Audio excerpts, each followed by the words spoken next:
जय जिनेंद्र दर्शकों, आप सभी का मैं स्वागत करती हूँ। मैं खुशी जैन श्री भिलाई से और आप लोगों का पुनः स्वागत है, अभिनंदन है आपके अपने चहीते शो जिसका नाम है समस्या आपकी समाधान हमारे। दर्शकों, आज चलते हैं हम अपने गुरु जी के घर।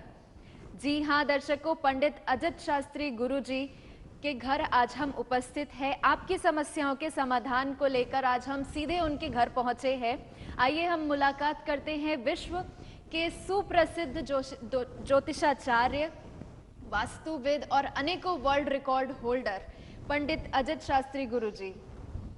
प्रणाम गुरु जी। जय जिनेंद्र। जय जिनेंद्र, जय जिनेंद्र। खुशी बेटा, जय जिनेंद्र। कार्यक्रम की शुरुआत कर रहे हैं और अभी विद्या देवी सरस्वती जी की अभी पूजा भी आने वाली है, तो आइए हम सब जोड़ के पहले उनकी हाथ जोड़कर वंदना करते हैं। सरस्वती नमस्तुभ्यं वरदे कामरूपिणी विद्यारंभं करिष्यामि सिद्धिर्भवतु मे सदा, सिद्धिर्भवतु मे सदा, सिद्धिर्भवतु मे सदा। सरस्वती माता से यही एक प्रार्थना है कि हमारे जितने भी दर्शक हैं और इस दुनिया में जितने भी लोग हैं उनकी बुद्धि में वृद्धि हमेशा होते रहे और सभी सदमार्ग पर चलते रहें। तो गुरुजी, आज का कार्यक्रम की शुरुआत करने से पूर्व मैं एक जानकारी दर्शकों को देना चाहूँगी कि दर्शकों, आपके जो स्क्रीन पे नंबर दिए जा रहे हैं, आप उन पर कॉल करके हमारे गुरुजी से सीधा संपर्क कर सकते हैं और आप अपनी समस्याओं के समाधान को तुरंत गुरुजी से बात करके उसे सॉल्व कर सकते हैं। तो आइए हम कार्यक्रम की ओर चलते हैं। गुरुजी, सरस्वती पूजा अभी चल रही है और सरस्वती पूजा के साथ साथ हमारे सभी घरों में पूजा करते हैं, सभी हॉस्टल्स में, कार्यालय में और हर जगह हम जब देखते हैं तो हर जगह सरस्वती पूजा होती ही है, परंतु कुछ विधियों में कहीं ना कहीं चूक हो जाती है। तो इस बार की जो सरस्वती पूजा है 2022 की, तो हमारे दर्शकों को कृपया मार्गदर्शन दीजिए कि किस प्रकार से वो पूजा अर्चना करें। को बहुत बहुत धन्यवाद ज्ञापित करूंगा। साथ ही साथ एक बात को और मैं आपसे कहना चाहूंगा, वो महत्वपूर्ण बात है, बहुत बहुत महत्वपूर्ण बिंदु है, उस बिंदु पर मैं चर्चा करना चाहूंगा। जैनागम में भी माँ सरस्वती की पूजन है, सरस्वती पूजन के नाम से जिसे जाना जाता है जी। लेकिन द्वादशांग सरस्वती माता की पूजन की गई है, माँ जिनवाणी की पूजन की गई है। माँ जिनवाणी को इस सरस्वती का रूप माना गया है। जी जी जी। तो सुरत पंचमी के दिन हम लोग इस पर विशेष पूजन करते हैं, सुत स्कंद विधान करते हैं और भी बहुत सारी आराधनाएं करते हैं जी। तो बुद्धि प्राप्ति के लिए, विद्या प्राप्ति के लिए मैं हमेशा कहता हूं एक काम हमेशा याद रखें, वो ये कि इसमें श्वेत वस्त्र धारण करके या पीले वस्त्र धारण करके जी। मंगल आराधना जब करें आप, तो आपका उत्तर दिशा की ओर मुख करके ओम ह्रीं वद वद वाग्वादिनी भगवती सरस्वती देव्यै नमः, ओम ह्रीं वद वद वाग्वादिनी भगवती सरस्वती देव्यै नमः। इस मंत्र की आराधना करते हुए, इस मंत्र की पूजन करते हुए, इस मंत्र की मन में ध्याते हुए, माला करते हुए, अर्चना करते हुए जब इसकी आप आराधना करते हैं तो जीवन में मां सरस्वती का साक्षात आशीष मिलता है और वह जीवन में सुखदायी व लाभदायी होता है। ध्यान रखें मित्रों, मैं विशेषकर उन छात्रों से कहना चाहूंगा जो छात्र अभी अपनी पढ़ाई कर रहे हैं, उन्हें ये मंत्र ओम ह्रीं वद वद वाग्वादिनी भगवती सरस्वती देव्यै नमः, इस मंत्र की आराधना अनवरत रूप से करना चाहिए। जी जी। जो हॉस्टल में बच्चे रहते हैं उनको तो काफी ज्यादा ये जरूरत है।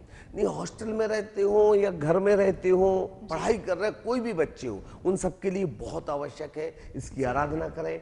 दूसरी बात, एक बात को ध्यान रखें कि श्वेत वस्त्र या पीले वस्त्र आप जब भी याद करते समय, जब याद नहीं हो रहा है, मेमोरी आपकी, जब आपको लग रहा है आप पढ़ रहे हैं, याद नहीं हो रहा है, तो ऐसी स्थिति में आप श्वेत वस्त्र या पीले वस्त्रों को धारण करें। एक माला करें, ओम ह्रीं वद वद वाग्वादिनी भगवती सरस्वती देव्यै नमः, इस मंत्र की आराधना करें। मैं विश्वास के साथ कहता हूं, दावे के साथ कहता हूं कि कैसी भी आपको दिक्कत आ रही हो पढ़ाई से संबंधित, वह पूर्ण होती है और आपका पढ़ाई में मन लगता है।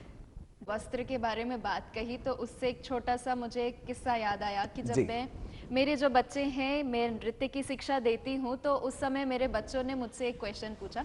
बहुत ही मासूमियत सा क्वेश्चन था, पर मैं उसके लिए निरुत्तर थी कि मुझे भी उस चीज़ का ज्ञान नहीं है।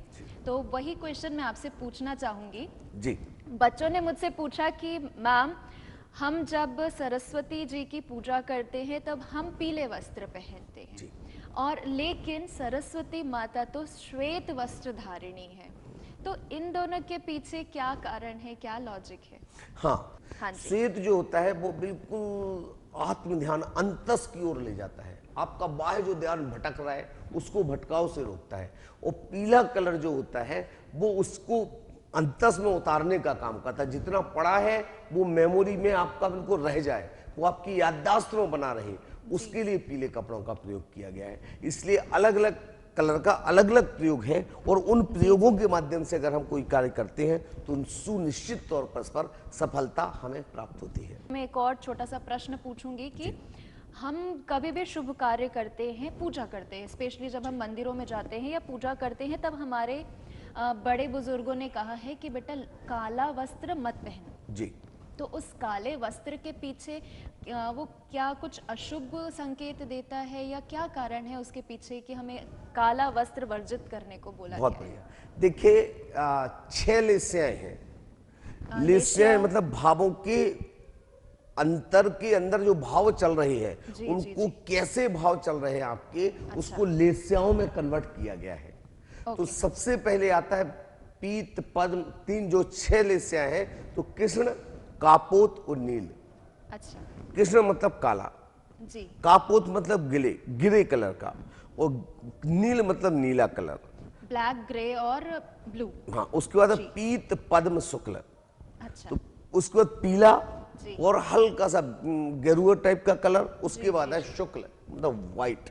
ओके। तो ये 6 जो होते हैं, ये अलग अलग उनका लेस्याओं का डिपेंड करता है। जी। काला कपड़ा जो जब पहनते हो आप, तो आपके अंदर में एक अलग से भाव आते हैं, उच्चाटन के भाव आते हैं। जी, जी। ब्लैक कपड़ा कभी भी एकाग्रता नहीं देगा, आपके अंदर जी। क्रोध भरेगा, आपके अंदर गुस्सा आएगा, चिड़चिड़ाहट आएगी, आपके अंदर घमंड आएगा, आपके अंदर अभिमान आएगा, एकता को कभी ला नहीं सकता है। जी। और ब्लैक ध्यान को भी भंग जी, जी, करने जी। में भी बहुत बड़ा सहायक है। हाँ जी। तो इसके लिए आवश्यक है कि ब्लैक कपड़ों को मंदिर में इसलिए भी अवॉइड किया गया क्योंकि कृष्ण लेस्या का प्रतीक है, और आप शुक्ल लेस्या का प्रतीक सफेद वस्त्रों को धारण करें, पीले वस्त्रों को धारण करें, हल्के से बैंगनी कलर के वस्त्रों को धारण करें, और मंदिर में जाएं, ध्यान करें, पूजा करें, पाठ करें, आराधना करें, तो विश्वास मान के चलिएगा कि आपका मन उतना अच्छा लगेगा। जी, क्योंकि आजकल के सबकी पसंद काला हो गई है। काले वस्त्र पहनने में सभी इंटरेस्टेड रहते हैं, क्योंकि वो इजी टू हैंडल बोलते हैं आजकल सभी। हाँ। और ये तो सच बात है कि सफ़ेद वस्त्र शांत का प्रतीक है, और शांत मन रहेगा तो सब चीज़ मंगल ही मंगल होगी। गुरुजी, हम आगे बढ़ते हैं, और एक प्रश्न ऐसा है कि जब हम घर से निकलते हैं या घर में भी रहते हैं, कभी भी हम एक मन में डर हमेशा सताए रखता है कि चोरों का, कहीं हमारे घर में चोरी ना हो जाए, हम घर से बाहर निकले हैं तो हमारे घर का सामान ना कुछ चुरा जाए। तो वो चोरों का भय हम किस प्रकार से दूर रखें, और हमारे घर को उन चोरों से किस प्रकार से सुरक्षित रखें?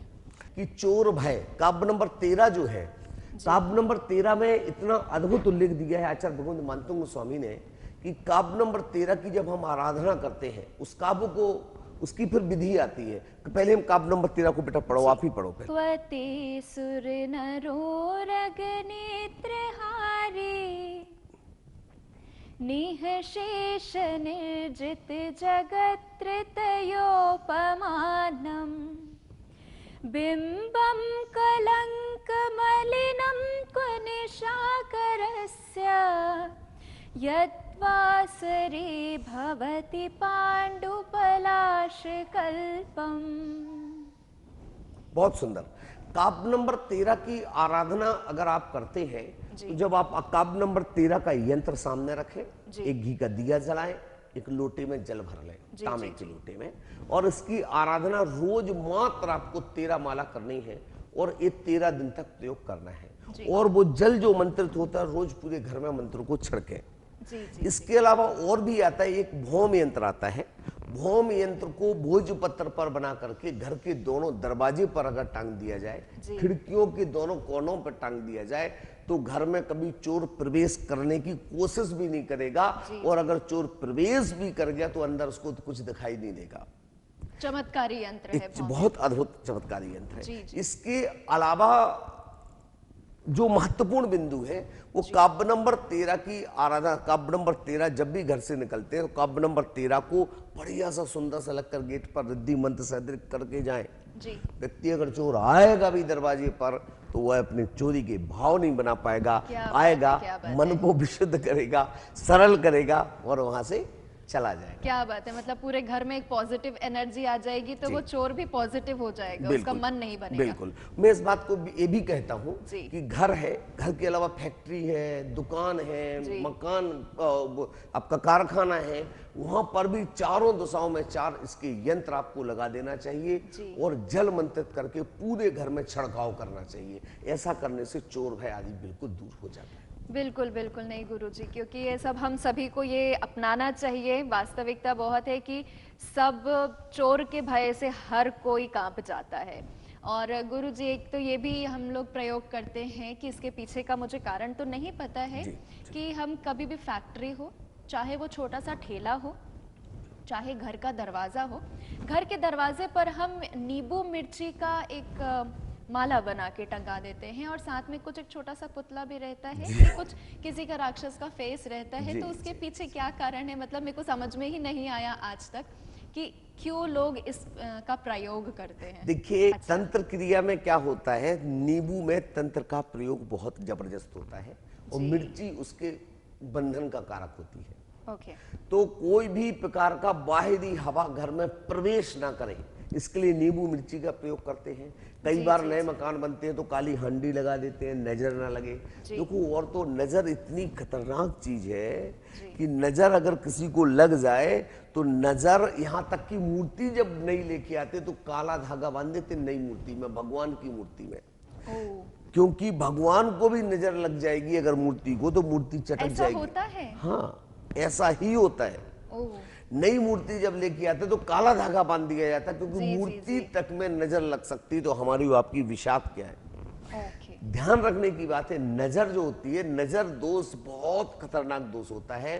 तो ऐसे में अगर आपके घर में बार बार नजर दोष लग रहा है तो आपको कुछ नहीं करना है। काला उड़द, काला तिल, काली राई, थोड़ा सा कोयला काले कपड़े में बांध करके और उसको धागे में बांध करके आपको अपने घर के दोनों दरवाजों पर टांग देना है। जी।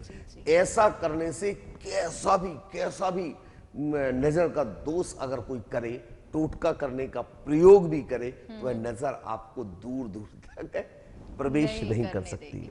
हमारे दर्शकों ने जरूर ये टिप नोट कर ही ली होगी, क्योंकि ये बहुत ही ज्यादा फायदेमंद है, उपयोगी सिद्ध होगी। जी, उपयोगी सिद्ध होगी। गुरुजी एक प्रश्न लेना चाहूंगी मैं। जी। एक प्रश्न आया है कविता जी का आगरा से। जी। उनकी जन्म तारीख है 21 अगस्त 1996 और उनकी अभी प्रेगनेंसी का कुछ 9th मंथ चल ही रहा है और उनका कहना है कि उनके उसमें कुछ कॉम्प्लिकेशंस आई हुई हैं, तो कृपया उनकी समस्या का समाधान कीजिए। आप जब भी वो करते हैं तो मैं डायरेक्ट भी संपर्क करके आप उनसे संपर्क साध सकते हैं। लेकिन मैं फिलहाल आपको बता दूं कि जैसा कि आपने कहा कि आपको गर्भ में किसी प्रकार का कॉम्प्लिकेशंस आ रही है, गर्भ में कॉम्प्लिकेशंस आ रहे हैं, तो ऐसी स्थिति में काब नंबर 22 स्त्रीणाम शतानि, काब नंबर 22 शतानि शतशो जनयन्ति पुत्रान् नान्यासुतं त्वदुपमं जननी प्रसूता सर्वादिशो दधति भानि सहस्ररश्मिं प्राचेव जनयति स्फुरजन्तु जालम। सुजालम जी। बहुत बढ़िया। एक काव्य नंबर 22, इसमें क्या करें, मंत्रित करें, एक तिल का तेल लें, तिल के तेल में काले धागे को डाल दें और लगातार अनवरत रूप से इसकी साधना करें। और अनवरत रूप से इसकी साधना करने के साथ साथ में आपको जो विशेष बात रखनी है वो ध्यान देने योग्य है। 22वें नंबर काव्य का यंत्र सामने विराजमान करें, जल को मंत्रित करके रखने के लिए जल को एक उसमें रखें, घी का दिया जलाएं और इस 22 नंबर काव्य की माला और जाप अनवरत रूप से आप एक दिन में 27 माला करें जी। आप और हस्बैंड दोनों मिलकर कर सकते हैं और ये लगातार 7 दिन तक प्रयोग करना है। 7 दिन तक प्रयोग करने के बाद जो काला धागा जो आपने तेल में डाल के रखा था उसको निकालें और कमर में बांध दें और तेल जो था वो हल्का सा जो पेट में लगा लें। इसके अलावा जो विशेष बिंदु में जो जिस पे आप चर्चा करना चाहता हूं, जो जल आपने मंत्रित किया था उस जल को अनवरत रूप से आप पीते रहें। ऐसा करने से कैसी भी दिक्कत आ रही हो बिल्कुल विश्वास मान के चलिएगा, कोई दिक्कत नहीं आएगी। डॉक्टर से जनरल चेकअप जरूर करवाइए और ये प्रयोग करें। इस प्रयोग से आपकी बिल्कुल समस्या का समाधान होगा और आपके सारे जीवन में सुख शांति समृद्धि प्रवेश करेगी। समय हो चला है गुरुजी, ऐसा है कि समस्या हमारे पास अभी बहुत सारी है, समाधान एक एपिसोड में हम नहीं कर पा रहे हैं।